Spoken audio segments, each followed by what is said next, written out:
জগন্নাথ বিশ্ববিদ্যালয়ের ছাত্র সংসদ নির্বাচনে শিবির সমর্থিত প্যানেলের ভূমিধ্বস বিজয় হয়েছে। আলহামদুলিল্লাহ। ছাত্রদল সমর্থিত প্যানেলের ভিপি ক্যান্ডিডেট ফাইট দিছে, তাও শেষ রক্ষা হয় নাই। যদিও ছাত্রদল প্যানেলের ভিপি ক্যান্ডিডেট কিন্তু গণ অধিকার পরিষদের, ছাত্রদল করা ছাত্র না। শিবির সমর্থিত প্যানেলের জন্য শুধু না, এটা জগন্নাথ বিশ্ববিদ্যালয়ের জন্য একটা ইতিহাস যে এটা জগন্নাথ বিশ্ববিদ্যালয়ের প্রথম ছাত্র সংসদ নির্বাচন।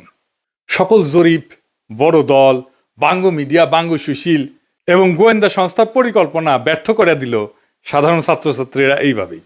পুরনো আচার ব্যবহার দেখে এই সাধারণ ছাত্রছাত্রীরা তারা ছাত্রলীগের চাইতে কিংবা ছাত্র দলের চাইতে কিংবা অপরাপর সংগঠনগুলির চাইতে তাদেরকে ভালো মনে করেছে, ভোট দিয়েছে। আগামী 1 মাসের মধ্যেই যদি এই সমস্ত ক্যাম্পাসে আবার ভোট হয়, আমি আপনাকে লিখে দিচ্ছি ছাত্র শিবির পাশ করবে না।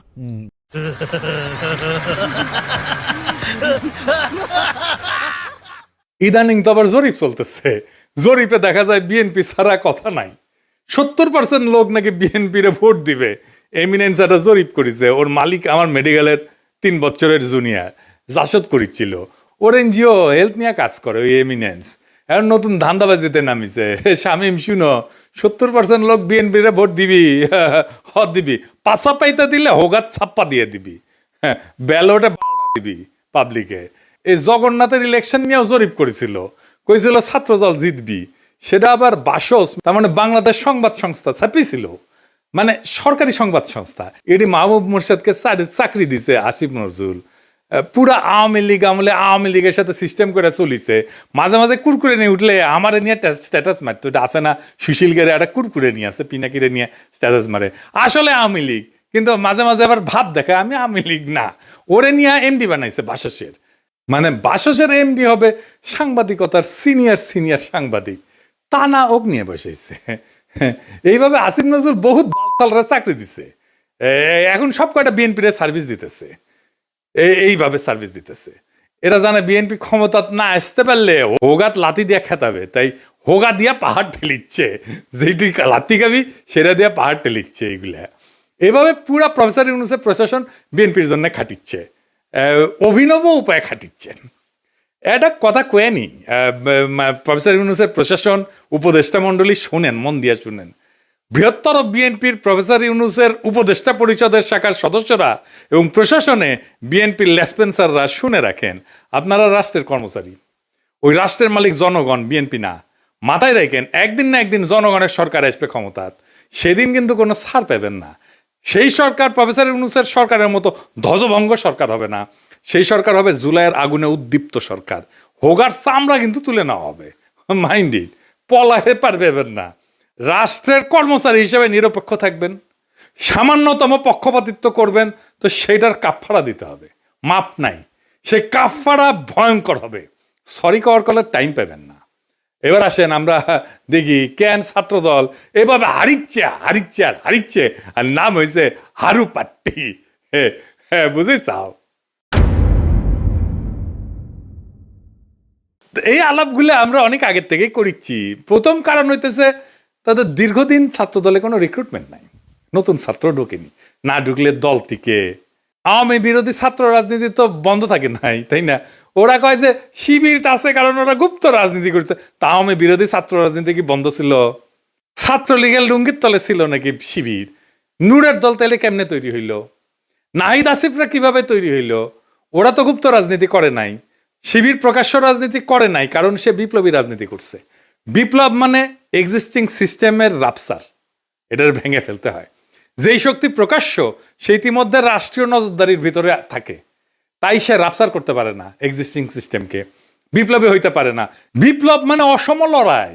এইখানে ট্রান্সপারেন্সি থাকাটা আত্মঘাতী, গোপনীয়তা এখানে নৈতিকতা না, এইখানে স্ট্রাকচারাল নেসেসিটি। বিপ্লবী হইতে হইলে তাকে গোপনে রাজনীতি করতে হবে। এই কাজটা করেছে শিবির, সেই জন্য বিপ্লবী ক্যারেক্টার নিয়ে দাঁড়াইছে। সেই জন্যই তারা এই ভূখণ্ডের ইতিহাসে সবচেয়ে শক্তিশালী ছাত্র সংগঠন হিসেবে উত্থিত হয়েছে। গুপ্ত ছিল, ছাত্রলীগের লুঙ্গির তলে ছিল, এইসব বইলা লাভ হয়েছে কেন? হয় নাই, হবেও না। এইবার দ্বিতীয় ইস্যু, বিএনপির ভুল রাজনীতি।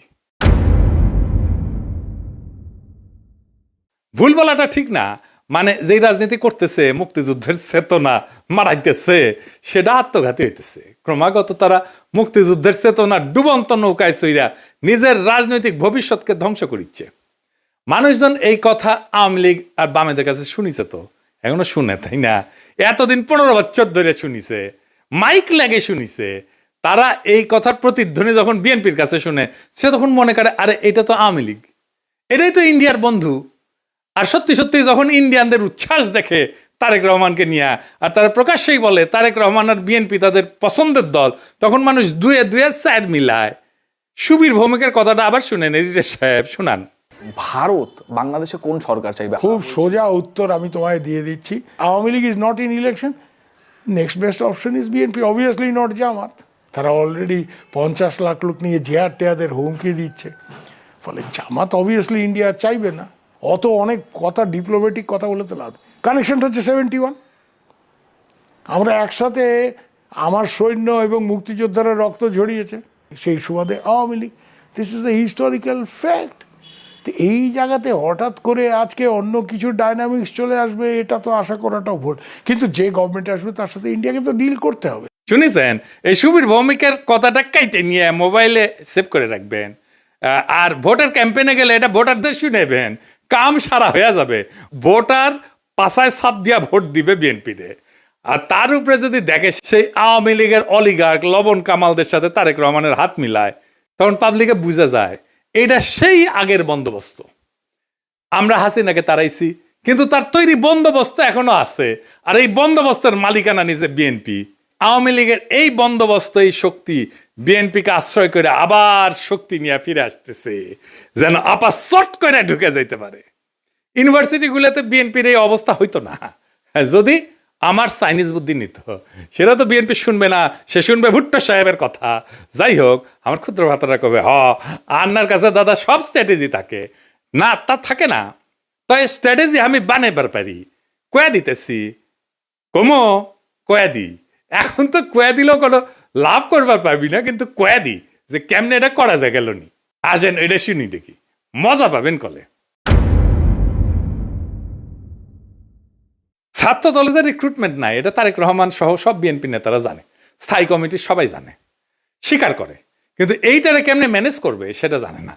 এই প্রসঙ্গে একটা প্রফেশনাল গল্প বলি আর কি, খুব বেসিক কনসেপ্টের গল্প আর কি। প্রোডাক্ট লাইফ সাইকেলের মার্কেটিং এর একটা খুব বেসিক কনসেপ্ট। কিসে দেয়?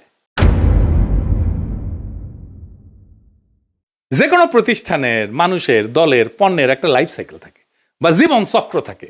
মানে জন্ম, বেড়ে ওঠা, তারুণ্য, যৌবন, বার্ধক্য, মৃত্যু, মানুষের যে জীবন চক্র ঠিক তেমন একটা দলের বা পণ্যের ঠিক এরকম লাইফ সাইকেল বা জীবন চক্র থাকে। প্রথমে এটাকে বলা হয় ইন্ট্রোডাকশন বা উদ্ভব পর্ব, গ্রোথ বা উত্থান পর্ব, ম্যাচুরিটি বা আধিপত্য পর্ব, ডিক্লাইন বা পতন পর্ব। শিবির আছে উত্থান পর্বে, ছাত্রদল আছে পতন পর্বে। বুঝছাও? এইটা সব দেখে দেন কে কোনটি আছে। এই লাইফ সাইকেলকে চাইলে এক্সটেন্ড করা যায়।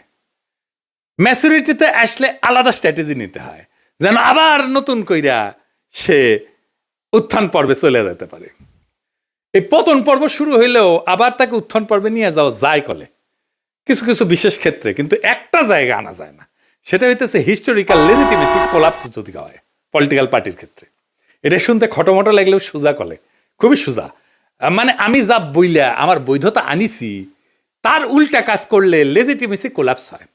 এইটা ছাত্রদল আর বিএনপি দুইটারই হয়েছে। বিএনপি মুক্তিযুদ্ধরে তার পলিটিক্যাল অ্যাঙ্কার বানাইছে, উঠি খুঁটি গাড়িছে, কিন্তু বিএনপি ছিল আওয়ামী লীগের মুক্তিযুদ্ধের বয়ানের অ্যান্টিথিসিস। মুক্তিযুদ্ধ হয়েছে বাঙালি জাতীয়তাবাদের স্লোগান নিয়ে, তাই না? সংবিধানে তো ঢুকেছে। তো বিএনপি আসছে বাংলাদেশি জাতীয়তাবাদ নিয়ে। মুক্তিযুদ্ধের চেতনা ছিল ধর্ম নিরপেক্ষতা, বিএনপি আনিছে পরম করুণাময় আল্লাহ তাআলার উপর পূর্ণ আস্থা এবং বিশ্বাস। আওয়ামী মুক্তিযুদ্ধের লক্ষ্য ছিল সমাজতন্ত্র, বিএনপি কইছে না না, সমাজতন্ত্র মানে যদি হয় অর্থনৈতিক এবং সামাজিক ন্যায় বিচার, তাইলে ঠিক আছে, অন্য সমাজতন্ত্র আমি মানি না। বিএনপি ওইটা নিয়ে লেজিটিমেসি পাইছিল, ওই লেজিটিমেসি কোল্যাপস করেছে 2024-এর 5ই আগস্টের পরে, যখন মুক্তিযুদ্ধ। এই জন্যই বিএনপি জিততে পারবে না। সামনের ইলেকশনে। কিন্তু ছাত্রদল এটা ডিক্লাইন ফেজে গেছে আরো আগেই, মানে বিএনপির লেজিটিমেসি কোলাপস করার আগেই গেছে। সেই জন্য আমি কইতেছি যে কিভাবে বিএনপি যদি লেজিটিমেসির কোলাপস না হইতো তাহলে ছাত্র দলকে বাঁচাইতে পারতো, এখন সে চাইলেও পারবে না বাঁচাইতে। কেমনে পারতো? প্রথমে ছাত্র দলকে বিলুপ্ত করে দিতে হইতো, থেকে লাভ নাই, কারণ দল তো নাই, সমর্থন নাই, রিক্রুটমেন্ট নাই, থেকে লাভ কি? ভোটে জিতে না, হারু পাট্টি। তাইলে এটারে বিলুপ্ত কইরা সবাই রে বৈষম্য বিরোধী ছাত্র সংগঠনে একীভূত করতে হইতো। এটা হইলে বৈষম্য বিরোধী ছাত্র সংগঠনের সবচেয়ে বড় স্টেক হোল্ডার হইতো ছাত্রদল থেকে আসা লোকগুলা। বৈষম্য বিরোধী ছাত্র সংগঠনই হইতো বিএনপির গণছাত্র সংগঠন। সে আরো বৃহত্তর ঐক্যের চেষ্টা করতো, ছাত্র অধিকার পরিষদকে নিত, ইনকিলাব মঞ্চকে নিত, এরকম ছোটখাটো দলগুলোকে সে ঢুকায় ফেলতো, একীভূত করে ফেলতে পারতো। তাইলে শিবিরের একটা শক্তিশালী বিরোধী দল দাঁড়াইতো। এটা হইলে শিবিরের সাথে শক্ত ফাইট দিতে পারতো, অনেক জায়গায় জিতেও যেতে পারতো। আর যে রিক্রুটমেন্টের গ্যাপ তৈরি হয়েছে সেটা পূরণ হইতো, কারণ এই বৈষম্য বিরোধী ছাত্ররা তো ছাত্রদল করে না, এরা তো নতুন তরুণ, আরো তরুণ, এরা ঢুকতো, তাইলে তার গ্যাপটা পূরণ হইতো। এখন ইলেকশন হইতেছে আর মারা খাইতেছে বিএনপি, নামই হয়ে গেছে হারু পাট্টি। এখন আমার ক্ষুদ্র ভাতারা একটা বিরাট কোশ্চেন করে ফেলতে পারে আমাকে, আমি কালে ডরে আছি। হ্যাঁ, যে কয় যদি দাদা দলে যদি এইভাবে লাইফ সাইকেলের মধ্যে যায়, উত্থান পতনের মধ্যে দিয়া যায়, তাহলে তো আমেরিকা রিপাবলিকান আর ডেমোক্রেটদের মইরা ভূত হয়ে যাওয়ার কথাই ছিল। এইগুলো তো ভালোই টিকে আছে। তো মাঝে মাঝে বুঝছাও আমার মনে হয় যে আমি দিনে 4-5টা করে ভিডিও বানাই, ব্যানে এগুলো ব্যাখ্যা করি। মেলা কোশ্চেন আছে সবার মাথার, তাই না? হ্যাঁ, এটা খুব ইন্টারেস্টিং প্রশ্ন করে করেছেন আপনারা, না করলেও কয়ে দিলাম, তাই না? আসেন এবার বুঝে দেখি। আমেরিকান রিপাবলিকান আর ডেমোক্রেটিক পার্টি এটা স্বাভাবিক রাজনৈতিক দল না, ওইগুলো কার্যত রাষ্ট্রের ভেতরে একটা ইনস্টিটিউশনালাইজড পাওয়ার মেকানিজম। এটা কি? এটা প্রতিষ্ঠান হয়ে গেছে, এটা দল নাই, এটা রাষ্ট্রের সাথে একীভূত হয়ে গেছে, অনেকটা চাইনিজ কমিউনিস্ট পার্টির মতো। তাই ওদের পতন হয় না, ওদের রূপ বদলায়। এই যে লাইফ সাইকেল থিওরি, যে জীবনচক্র থিওরি যেটা কইলাম, এটা কাজ করে হয়েছে, এটা ক্লাসিক রাজনৈতিক দলের মতো, ক্লাসিক রাজনৈতিক দল যেগুলো আদর্শিক দল বা ক্যারিসমেটিক লিডার আছে, যেমন মুজিবের দলের মতো, জামাতের মতো, শিবিরের মতো, কমিউনিস্ট পার্টির মতো, রেভলিউশনারি বা পোস্ট কলোনিয়াল দল কংগ্রেসের মতো, এবং দুর্বল রাষ্ট্র কাঠামোর দেশে Bangladesh, Pakistan, Africa, Latin America, এই সমস্ত জায়গায় এই সমস্ত থিওরি খাটে দলগুলোর ক্ষেত্রে।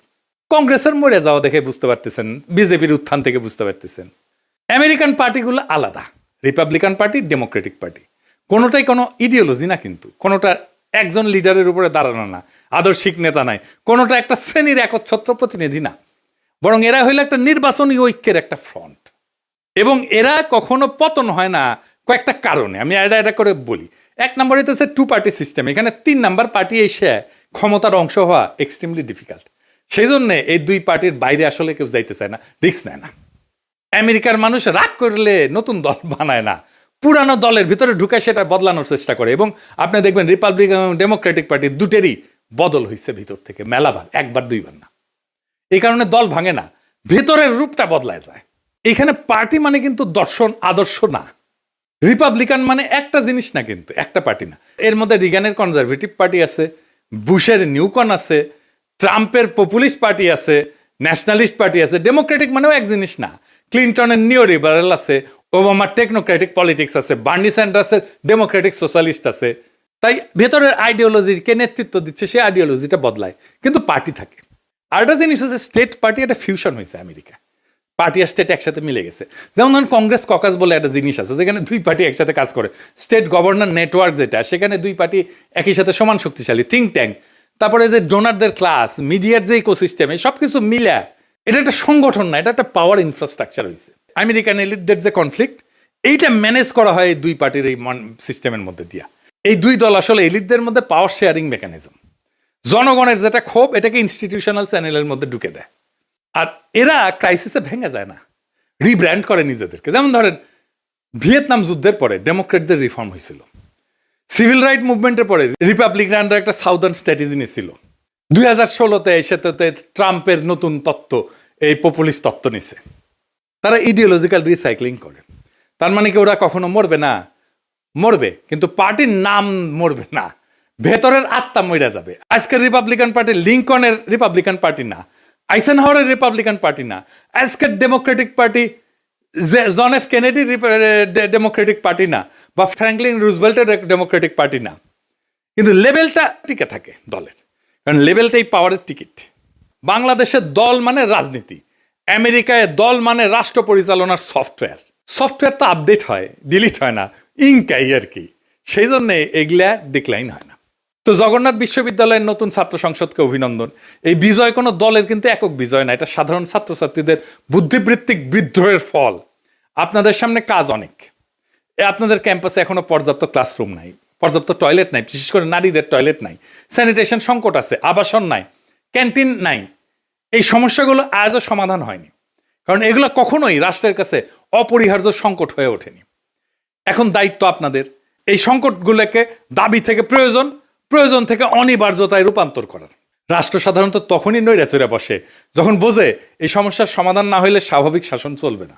আমি বিশ্বাস করি ঐতিহাসিক ছাত্র সংসদ যদি সংগঠিত, ধারাবাহিক এবং নৈতিক চাপ তৈরি করতে পারে, তাইলে এই ক্যাম্পাসের বাস্তবতা বদলাইতে বাধ্য হবে। আর একটা কথা পরিষ্কার করিয়া বলি, প্রফেসর ইউনূসের সরকার এবং প্রশাসনকে রাষ্ট্রের কর্মচারীরা কারো দলীয় সম্পদ না। রাষ্ট্রের মালিক জনগণ। সময় বদলায়, সরকার বদলায়, কিন্তু দায় থেকে কেউ কিন্তু মুক্ত হয় না। আজ যারা সিদ্ধান্ত নিচ্ছেন যে আপনারা বিএনপির ক্ষমতায় আনবেন এবং বিএনপির লেসপেন্সারি করবেন, আপনাদের মনে রাখা উচিত ইতিহাস কখনো হঠাৎ বিচার করে না, কিন্তু একদিন ঠিকই হিসাব খুঁড়ে নেয়। আর এই ছাত্র সংসদের কাছে আমার প্রত্যাশা একটাই, আপনারা ভবিষ্যতের জন্য রাজনীতি তৈরি করবেন। এই ক্যাম্পাসের ভাষা যদি বদলায়, তাহলে দেশ বদলাতে তো সময় লাগবে না। আশা করি আগামী ফেব্রুয়ারিতে আমাদের বন্ধুসুলভ সরকার আসলে আপনাদের যতগুলো সমস্যার কথা বললাম, এই সমস্যাগুলোর সমাধানের জন্য আমি ব্যক্তিগতভাবে আপনাদের সাথে থাকব। ফেব্রুয়ারিতে আমাদের ফ্রেন্ডলি সরকারি ক্ষমতায় আসতেছে ইনশাল্লাহ। চান্দাবাজ, ধান্দাবাজ, লুটেরা, ইন্ডিয়ার নব্য লেসপেন্সারেরা ক্ষমতায় আসবে না। আমি যে এপিসোডের পরে ইনকিলাব বলি, ওইটা কিন্তু শুধু স্লোগান না। ইনকিলাব মানে বদল, ইনকিলাব মানে বিপ্লব, ইনকিলাব মানে ভেঙ্গা চুইরা নতুন ভাবে গড়ে তোলা, ইনকিলাব মানে দেশ এবং জাতির জন্য অপরিহার্য হইয়া ওঠা। ইনকিলাব জিন্দাবাদ।